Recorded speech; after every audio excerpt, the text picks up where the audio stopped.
दोस्तों यूरोप के अंदर लड़ाई के दरमियान जहां पे रशिया की तरफ से यूरोप के बॉर्डर में S-400 जैसे सिस्टमों का डिप्लॉयमेंट किया जा रहा है, तो वहीं पे अब तक माना जा रहा था कि रशिया के इस तरीके के सिस्टम के खिलाफ अमेरिकी सिस्टम ही सबसे प्रमुख है। इवन दोस्तों एक तरीके से ये भी माना जाता है कि यूरोप के देश खास करके नेटो के जो एक्टिव मेंबर है उनके तरफ से अमेरिकी सिस्टमों को ही अधिक तरजीह दिया जाता है, जिनमें थार्ड को S-400 के काउंटर के रूप में भी देखा जाता है। पर दोस्तों यूरोप के अंदर अब S-400 को लेके संपूर्ण मनोभाव बदल चुका है और थार्ड को लेके भी यूरोप के देशों का सोच संपूर्ण अलग है। रिपोर्ट में बताया जा रहा है कि S-400 को काउंटर करने के लिए यूरोप की तरफ से अब थार्ड की तरफ फोकस नहीं बल्कि अन्य सिस्टमों की तरफ अपना फोकस को केंद्रित किया जा रहा है और बताया जा रहा है कि यह सिस्टम कुछ और नहीं बल्कि इजरायली सिस्टम है। दोस्तों आज के इस वीडियो में आप लोगों को बताऊंगा कि कौन सा इजरायली सिस्टम को यूरोप के द्वारा S-400 को काउंटर करने के लिए अधिक तरजीह दिया जा रहा है और क्या इजरायल के ये जो एयर डिफेंस सिस्टम है ये S-400 जैसे सिस्टमों को काउंटर करने में सक्षम होगा। तो डिटेल में जानने के लिए वीडियो के आखिर तक बने रहिए और चैनल को सब्सक्राइब और वीडियो को लाइक जरूर कीजिए। दोस्तों एयर डिफेंस सिस्टमों के मामले में अब तक दुनिया में सबसे ताकतवर सिस्टम के रूप में रशिया के S-400 और अमेरिका के थार्ड को देखा जा रहा था। एक तरफ जहां पे अगर अमेरिकी एलाई देशों के द्वारा थार्ड सिस्टमों को अधिक तरजीह दिया जा रहा तो वहीं पे अमेरिकी एलाई देशों को काउंटर करने के लिए अगर रशियन एलाई देशों की तरफ से कोई सिस्टमों को खरीदने का बात कहा जाता है तो वो था S-400। पर दोस्तों यूरोप में अब ये मनोभाव संपूर्ण रूप से बदलने जा रहा है, क्योंकि रशिया के S-400 को देखते हुए अमेरिकन सिस्टमों के जगह में यूरोप के देश जर्मनी की तरफ से इजरायली सिस्टमों को खरीदने का इरादा जताया गया। हाल ही में दोस्तों इजरायल के जो प्रधानमंत्री है मतलब यार लपेट की तरफ से जर्मनी के विजिट के बाद ये कंफर्म किया गया है कि जर्मनी की तरफ से अपने एयर डिफेंस सिस्टम को मजबूत करने के लिए या फिर कहे तो रशिया के खिलाफ अपनी ताकत को मजबूत करने के लिए इजरायल से पॉसिबली एरो 3 सिस्टमों को खरीदा जा सकता है। दोस्तों आप लोगों को जानकर रखना चाहिए कि बर्लिन की तरफ से रशिया और यूक्रेन की लड़ाई शुरू होने के तुरंत बाद ही अपने आर्म फोर्सेस को मजबूत करने के लिए अपने डिफेंस बजट को बढ़ाया गया था और एक तरीके से इस बात का भी जिक्र किया गया था कि भविष्य के खतरे को देखते हुए अब जर्मन अपने आर्म फोर्सेस में आधुनिक हथियारों को शामिल करने के साथ साथ अपने आर्म फोर्सेस को मॉडर्नाइज भी करेगा। रिपोर्ट में यह भी दावा किया जा रहा है कि जर्मनी की तरफ से अपने डिफेंस बजट को भी बढ़ा के करीबन $100 बिलियन तक किया गया है, जो कि अब तक के जर्मनी के इतिहास का सबसे बड़ा रिकॉर्ड है। हालांकि दोस्तों इजरायल के जो प्रधानमंत्री है मतलब यार लपेट की तरफ से जर्मनी के विजिट के दरमियान जर्मन चांसलर ओलाफ शोल्स के साथ मुलाकात के दरमियान इजरायल के प्रतिबद्धता को बताते हुए बताया गया है कि जर्मन आर्म फोर्सेस के इस तरीके के फील्ड में इजरायल की तरफ से मदद किया जाएगा और इजरायल एक तरीके से जर्मन आर्म फोर्सेस के कैपेबिलिटी को बिल्ड करने में मदद करेगा। हालांकि दोस्तों ये अब तक कंफर्म नहीं हुआ है कि जर्मनी की तरफ से एग्जैक्टली ये नहीं बताया गया है कि कब तक ये डील हो सकता है या डील होगा कि नहीं, लेकिन दोस्तों संभावनाएं काफी अधिक है कि जर्मनी की तरफ से अमेरिकी थर्ड या फिर कहे तो अमेरिका के अन्य सिस्टमों को ऊपर आगे ना बढ़ते हुए इजरायल के एरो 3 को ही परचेज किया जाए। दोस्तों इजरायल की तरफ से बनाया हुआ एरो 3 मिसाइलों को अगर देखा जाए तो ये असल में इजरायल के जो multi layer missile defence system है या फिर कहे तो डिफेंस सिस्टम है उसके सबसे अपर लेयर है, मतलब सबसे बाहरी परत जिसका इस्तेमाल इजरायल की तरफ से बैलिस्टिक मिसाइलों को रोकने के लिए किया जाता है। वहीं पे दोस्तों आप लोगों को ये भी जान रखना चाहिए कि एरो 3 सिस्टम असल में एक्सो एटमॉस्फेरिक इंटरसेप्टरों से लैस है, मतलब इसमें जो मिसाइलों का इस्तेमाल होता है वो एटमॉस्फेयर के बाहर जाके काम करता है, जिसका डेवलपमेंट असल में इजरायली कंपनी IAI मतलब इजरायली एरोस्पेस इंडस्ट्री और अमेरिकी कंपनी बोइंग की तरफ से ज्वाइंटली किया गया है। इन मिसाइलों को काइनेटिक किल व्हीकल भी कहा जाता है, जो फिजिकली एटमॉस्फेयर के बाहर जाके अपकमिंग थ्रेट को न्यूट्रलाइज करता है, मतलब फिजिकली उसे इस तरीके से डैमेज करता है कि वो ऊपर से गिरने के टाइम में भी किसी भी तरीके का कोई भी नुकसान ना पहुंचाए। बेसिकली दोस्तों कई बार ऐसा होता है कि इंटरसेप्टर मिसाइल के द्वारा सक्सेसफुली टारगेट को हिट करके तबाह तो कर दिया जाता है, लेकिन ऊपर से जब ये नीचे की तरफ गिरता है तब आके जमीन पे टकराने की वजह से उससे नुकसान होता है। पर एरो 3 मिसाइल को इस तरीके से बनाया गया है कि ये एटमॉस्फेयर के बाहर संपूर्ण रूप से उस मिसाइल को ही तबाह कर देता है और उसके मलबे गिर के भी नुकसान का संभावनाएं नहीं रहता है। एरो 3 को एरो 2 के अपग्रेडेड वर्जन के रूप में देखा जाता है और दोस्तों एरो 2 में इस तरीके के एक्सो एटमॉस्फेरिक इंटरसेप्टर कैपेबिलिटी नहीं था जिसे एरो 3 में जोड़ा गया है। दोस्तों यहाँ पे आप लोगों को ये भी जान रखना चाहिए कि एरो फैमिली के मिसाइलों में इजरायल की तरफ से असल में green fine active electronical scan array radar family का इस्तेमाल किया जाता है, जो इजरायली कंपनी IAI और एल्टा सिस्टम की तरफ से निर्माण किया गया है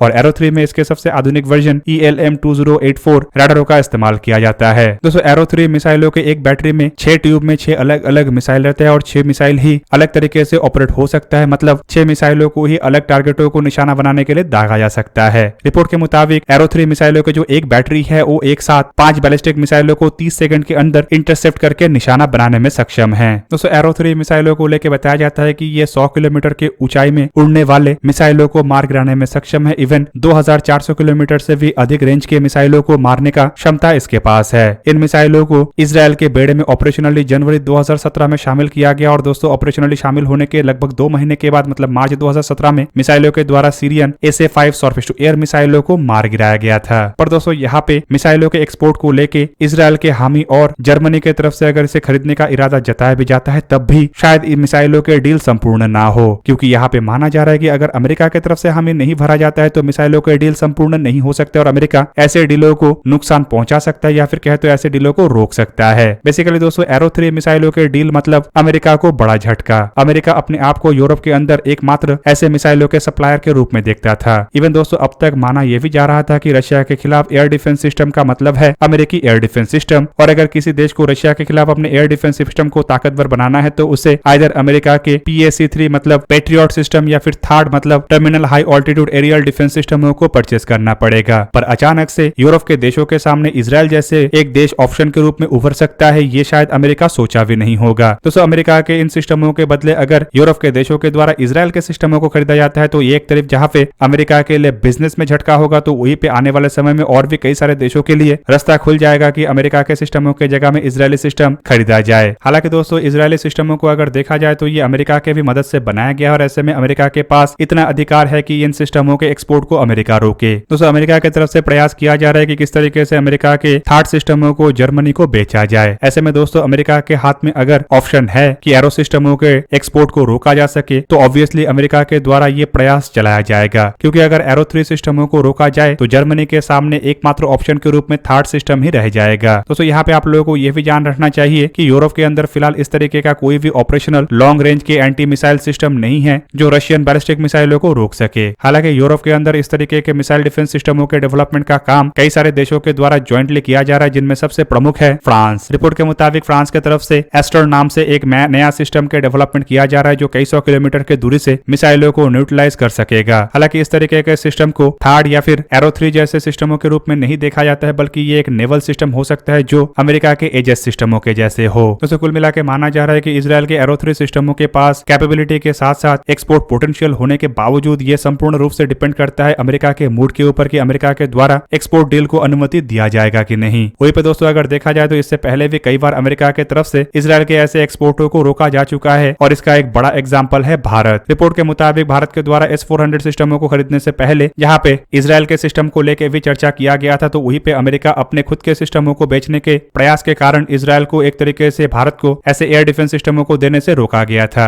हालांकि दोस्तों उस दरमियान इजरायल और भारत के बीच में एक अन्य डील भी किया गया है बोल के रिपोर्ट होता है, लेकिन इसमें कभी भी कोई कंफर्मेशन नहीं आया। रिपोर्ट के मुताबिक जब अमेरिका के तरफ से इजरायल को एयर डिफेंस सिस्टम देने से रोका गया तब इजरायल और भारत के बीच में और एक महत्वपूर्ण डील के ऊपर हस्ताक्षर हुआ जो एक तरीके से भारत के खुद के स्वदेशी बैलिस्टिक मिसाइल डिफेंस शील्ड के डेवलपमेंट के प्रोग्राम का शुरुआत बना। हालांकि दोस्तों कभी भी इसे ऑफिशियली कंफर्म नहीं किया गया है, लेकिन बताया जाता है कि उसी दरमियान भारत और इजरायल के बीच में ग्रीन पाइन रैडर को लेके डील हुआ और उस डील के अंतर्गत ही भारत को एयर डिफेंस सिस्टमों के डेवलपमेंट का शुरुआत मिला। आप सबको पता ही होगा कि भारत अपने multilayer ballistic missile defence shield को तैयार कर रहा है और इस डिफेंस शील्ड के अंतर्गत ही Prithvi defence vehicle, Prithvi air defence system, advance air defence system, even Ashwini air defence सिस्टमों का डेवलपमेंट किया गया है। और दोस्तों ये जो सिस्टम है ये इंडो एटमोस्फेरिक से शुरू करके एक्सो एटमोस्फेरिक दोनों तरीके से ही काम कर सकता है। पर बताया जाता है कि इन सिस्टमों के जो केंद्र बिंदु है वो है ग्रीन पाइन रडार सिस्टम और ग्रीन पाइन रडार सिस्टम के बेस पे ही भारत की तरफ से अपने खुद के बैलिस्टिक मिसाइल डिफेंस शील्ड के रडार सिस्टमों का निर्माण किया गया है। हालांकि दोस्तों इजरायल के सिस्टमों को रोक लगाते हुए अमेरिका जो अपने खुद के एयर डिफेंस सिस्टम भारत को देने का प्रयास कर रहा था या फिर कह दो बेचने का प्रयास कर रहा था, उसमें भी अमेरिका को फायदा नहीं मिला और भारत की तरफ से S-400 सिस्टमों को चुना गया। आपके जानकारी के लिए यहाँ पे बता दूं कि अमेरिका S-400 को भी रोकने का प्रयास कर चुका है, लेकिन अमेरिका को उसमें भी सफलता नहीं मिला। पर यूरोप के मामले में शायद अमेरिका को सफलता मिल जाए क्योंकि यूरोप के सामने ऑल्टरनेटिव ऑप्शन के रूप में कोई और हथियार नहीं है। पर अगर दोस्तों फ्रांस की तरफ से अपने खुद के मिसाइल डिफेंस सिस्टम के जो डेवलपमेंट का काम किया जा रहा है उसमें सफलता मिलता है तो ये आने वाले समय में यूरोप को एक तरीके से अमेरिका के ऐसे ब्लैकमेलिंग के चुंगल से भी बचाएगा और यूरोप को एक तरीके से इंडिपेंडेंटली डिफेंस डील को आगे बढ़ाने में भी मदद देगा। तो दोस्तों ये था आज का वीडियो। अगर आपको वीडियो अच्छा लगा तो लाइक कीजिए और मेरे चैनल को सब्सक्राइब कीजिए और साथ में बना हुआ बेल आइकन को भी प्रेस कर दीजिए ताकि आप मेरा वीडियो देख पाए सबसे पहले। जय हिंद।